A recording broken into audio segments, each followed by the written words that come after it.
শত্রু যদি আপনার উপর এতই জুলুম করে থাকে, আপনাকে এতই নির্যাতন করে থাকে, আপনার এবং আপনার ফ্যামিলি মেম্বারদের উপর এতই অত্যাচার করে থাকে, যে অত্যাচারের কারণে, যেই জুলুমের কারণে, যেই নির্যাতনের কারণে আর সহ্যর ভাত ঠিক রাখতে পারতেছেন না, ভেঙে যাচ্ছে, তখনই কোরআনে কারিমার এই ছোট্ট আয়াতটি আপনি পাঠ করবেন।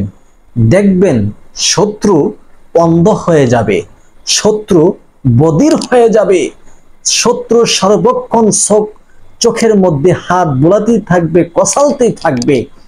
যেমনই ভাবে আল্লাহর নবী সাল্লাল্লাহু আলাইহি ওয়াসাল্লামকে শত্রু পক্ষ, শত্রু দলেরা অস্ত্র শস্ত্র নিয়ে আক্রমণ করতে এসেছিলেন, ঠিক ওই মুহূর্তে আল্লাহর নবী সাল্লাল্লাহু আলাইহি ওয়াসাল্লাম এই কোরআনে কারিমা তিলাওয়াত করে যখন শত্রু দলের সামনে বালু নিক্ষেপ করলো, প্রত্যেকটি ভালো কণা প্রত্যেকটি লোকের চোখের ভিতরে, শত্রুদের চোখের ভিতরে গিয়ে পড়েছে, এবং একটি ভালো কণাও এদিক সেদিক পড়ে নাই, প্রত্যেকটি চোখের মধ্যে পড়েছে, যার ফলে তারা চোখের মধ্যে কষালতে কষালতে অথবা ডলতে ডলতে চোখ, তাদের অস্ত্রগুলো ফেলে দিয়ে তারা চোখ কষালতে ব্যস্ত হয়ে গেছে। রাখে আল্লাহ মারে কে, মারে আল্লাহ রাখে কে। আপনি হতাশ হবেন না। আপনার শত্রু যেই হোক না কেন, যতই শক্তিশালী হোক না কেন, যতই টাকাওয়ালা হোক না কেন, যতই ক্ষমতাওয়ালা হোক না কেন, ক্ষমতার ভয়ে আপনি আর বাড়িতে থাকতে পারছেন না, পবিত্র কোরআনুল কারিমের এই আয়াতটি পাঠ করে দিবেন। আল্লাহ তাআলা তাদেরকে অন্ধ করে দিবেন, তাদের চোখের মধ্যে পর্দা ঢেলে দিবেন, যার ফলে তারা আর কখনোই আপনার প্রতি অসৎ আচরণ করবে না, খারাপ ব্যবহার করবে না, আপনাকে গালমন্দ করবে না, আপনাকে জুলুম করবে না, আপনার ফ্যামিলি মেম্বারের উপর জুলুম করবে না, আপনার জায়গা জমিন নিয়ে তারা কোনো আর হট্টগোল করবে না, আপনার সন্তানাদি নিয়ে তাদের আর কোনো হিংসা হবে না। আপনার যদি একটা সুন্দরী মেয়ে থাকে, ওই মেয়ের প্রতি তারা নজর দেয়, মেয়েটার যেন ভালো স্থানে বিবাহ না হয়, এরকম ভাবে জাদু টুনা ব্ল্যাক ম্যাজিকের মাধ্যমে বিয়ে বন্ধ করে রেখেছে, আপনি সেই শত্রুর প্রতিশোধ নিতে পারেন। কোনো ইনশাল্লাহ সমস্যা নেই, এই শত্রুর বিচার আপনাকেই করতে হবে। আপনি শুধু ইখলাস এবং মনের মধ্যে দৃঢ় বিশ্বাস নিয়ে আমলটি করবেন। যেমনই ভাবে আল্লাহ রসুল সাল্লাল্লাহু আলাইহি ওয়াসাল্লাম এই আমলের মাধ্যমে শত্রু পক্ষকে পরাজয় বরণ করার সেই সিস্টেম আল্লাহ তাআলা শিখিয়ে দিয়েছেন, আপনি যদি আমলটি করেন, আপনার শত্রু পরাজয় বরণ করবেই করবে।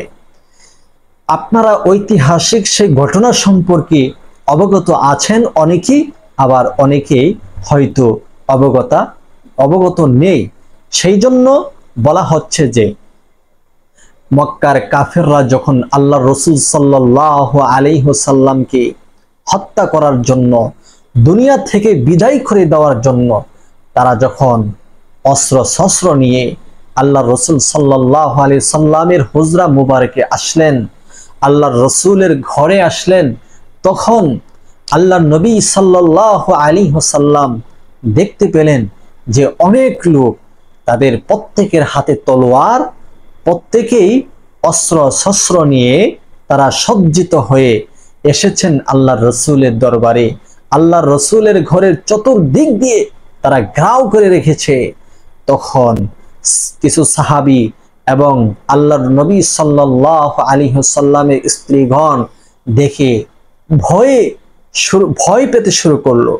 আল্লাহ নবী সাল্লাল্লাহু আলাইহি ওয়াসাল্লামকে নিয়ে টেনশন করতে শুরু করলো যে এখনই হয়তো আমাদের প্রিয় নবী সাল্লাল্লাহু আলাইহি ওয়াসাল্লামকে দুনিয়া থেকে এই শত্রুরা বিদায় করে দেবে। আর এই ভয়ে সকলেই কান্দা শুরু করলো, কাঁদতে শুরু করলো, ক্রন্দন করতে শুরু করলো। তখন আল্লাহ নবী সাল্লাল্লাহু আলাইহি ওয়াসাল্লামের নিকট ওহী আসলো। সে ওহির মাধ্যমে জিবরাইল আলাইহিস সালাতু ওয়াস সালাম এই আয়াত নিয়ে আসলেন। আর সে আয়াত পড়ে আল্লাহ রসুল সাল্লাল্লাহু আলাইহি ওয়াসাল্লাম যখন বালুর উপর ফু দিলেন, আর সে বালু যখন শত্রু পক্ষের দিকে নিক্ষেপ করলেন, আর সঙ্গে সঙ্গে প্রত্যেকের চোখের মধ্যে গিয়ে সে বালু আক্রমণ করলো, যার ফলে তাদের চোখে জ্বালা যন্ত্রণা শুরু করলো, আর চোখ ডলতে ডলতে তারা সে অস্ত্রগুলো মাটিতে রেখে দিল, তাদের চোখ অন্ধ হয়ে গেল। এই দিক দিয়ে আল্লাহর নবী সাল্লাল্লাহু আলাইহি ওয়াসাল্লাম ঘর থেকে বের হয়ে হিজরতে চলে গেলেন, অন্যত্র চলে গেলেন। দেখা গেল যে শত্রুর পক্ষ আর আল্লাহ রসুল সাল্লাল্লাহু আলাইহি সাল্লামকে কতল করতে পারলো না, হত্যার নিয়তে এসেছে, হত্যা করতে পারলো না।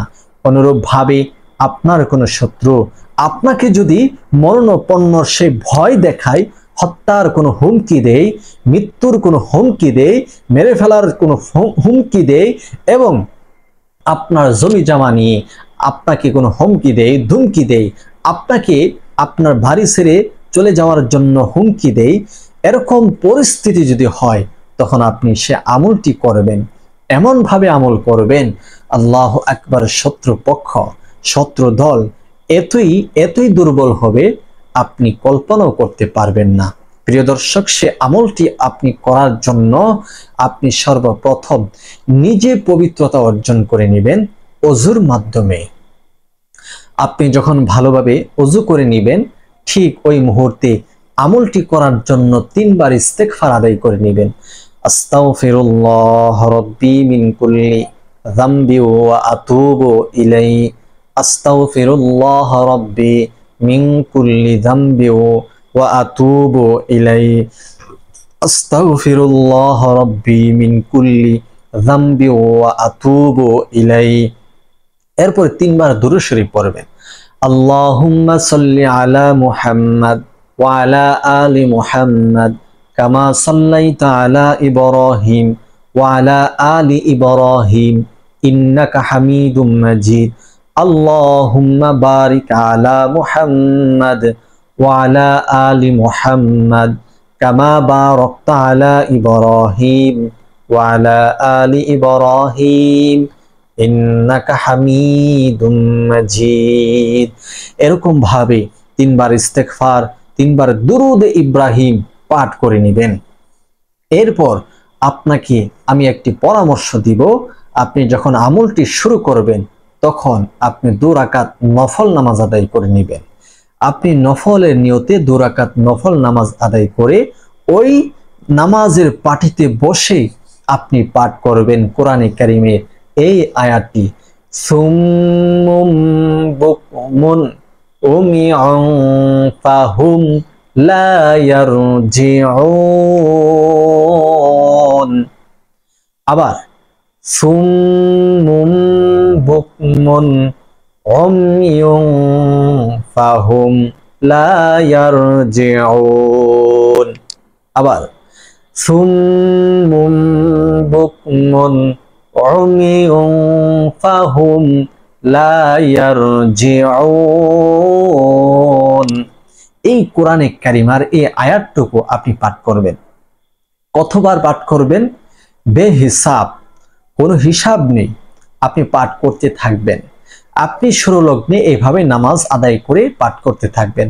তারপরে আপনি কাজে গেছেন, আয়াতটি পড়তে থাকেন। রান্না করতেছেন মহিলা মা বোনেরা, আয়াতটি পাঠ করতে থাকেন। আর শত্রুকে স্মরণ করে করে আপনি এই আয়াত পড়তে থাকবেন।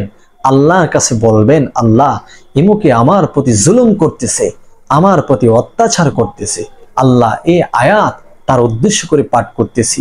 আল্লাহ যেমনই করে আল্লাহ আপনার হাবিবকে, আপনার রসুলকে এই আয়াতের আমলের মাধ্যমে আপনি রক্ষা করেছিলেন শত্রু পক্ষ থেকে, তেমনি ভাবে আমাকে আপনি হেফাজত করুন, আমাকে রক্ষা করুন এই শত্রু থেকে, এই দুশ্মন থেকে, অত্যাচারী ব্যক্তির থেকে আমাকে আপনি হেফাজত করুন। এভাবে আয়াত পড়বেন আর আল্লাহর কাছে বলবেন। ইনশাল্লাহ আপনি কয়েকদিন আমলটি করুন, দেখবেন শত্রু পক্ষ এমন দুর্বল হবে, চোখের পাওয়ার কমে যাবে, দুর্বল হয়ে পড়বে। আপনাকে যে প্ল্যান নিয়েছিল হত্যা করার, আপনাকে মারার, আপনাকে বাড়ি থেকে তুলে দেওয়ার, ইনশাল্লাহ ইনশাল্লাহ কখনোই পারবে না। তার নিজের জবাবদিহি সে নিজেই করতে পারবে না, সে অন্ধ হয়ে যাবে।